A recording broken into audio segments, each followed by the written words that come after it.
Siliguri eastern বাইপাসে দুঃসাহসিক চুরি, লক্ষাধিক টাকা ও সোনার গহনা উদ্ধার।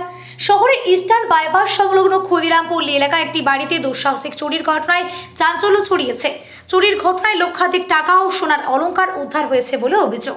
জানা গিয়েছে, গত রবিবার বাড়ির মালিক সপরিবারে বাড়িতে তালা দিয়ে আত্মীয়দের বাড়িতে বেড়াতে যায়।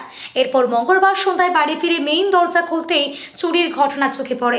সঙ্গে সঙ্গে আশিঘর ফাঁড়ির পুলিশকে খবর দেওয়া হয়।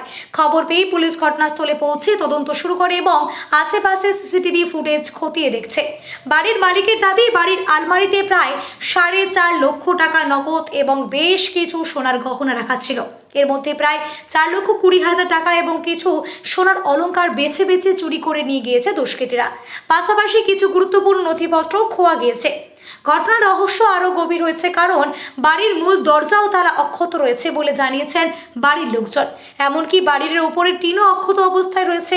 ফলে ঠিক কিভাবে দুষ্কৃতীরা বাড়ির ভেতরে প্রবেশ করলো তা নিয়ে ধন্দে পড়েছেন সবাই।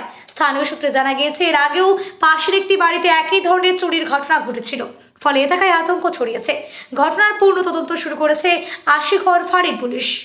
আমি বাইরে গেছিলাম, কুচবিহার আমার শ্বশুরবাড়ি গেছিলাম। শ্বশুরবাড়ির থেকে আসলাম রোববারে গেছি, সোমবারটা ছিলাম, আজকে মঙ্গলবার। আজকে চলে আসছি সাড়ে সাতটার দিকে। আইসা দেখি আমার ঘরে এরকম অবস্থা। আমার সোনার চেন 4.5 লাখ টাকা রাখছিলাম। 4.5 লাখের মধ্যে ওই যে ওইখানে টাকা ওইটুক আছে, আর ওই যে কানের কেছে আর কি পাইছে। এখন আমি কিভাবে বলবো, দেখেন সবই তো এইখানে। ঘরের দরজা ঠিক আছে, ঘরের দরজাও ঠিক আছে। আমি খালি আমার ওইটা খুলে দেখলো, এখানে সব আইলা জেলা। আমরা এখানে আসি আর হাত দিয়ে না, আর পাড়ার লোককে সবাইকে ডাকলাম, আইসে দেখো আলমারি ভাঙিয়ে নিয়ে গেছে সব, কিন্তু বাইরের দরজা লক রয়েছে, বাইরের সব লকই আছে। উপরে টিন কাটা না, এমনি টিন কিচ্ছু নাই, সব ঠিক আছে। ডাকা হলো, আসুক স্যার কি বলে দেখি। কি নাম আপনার?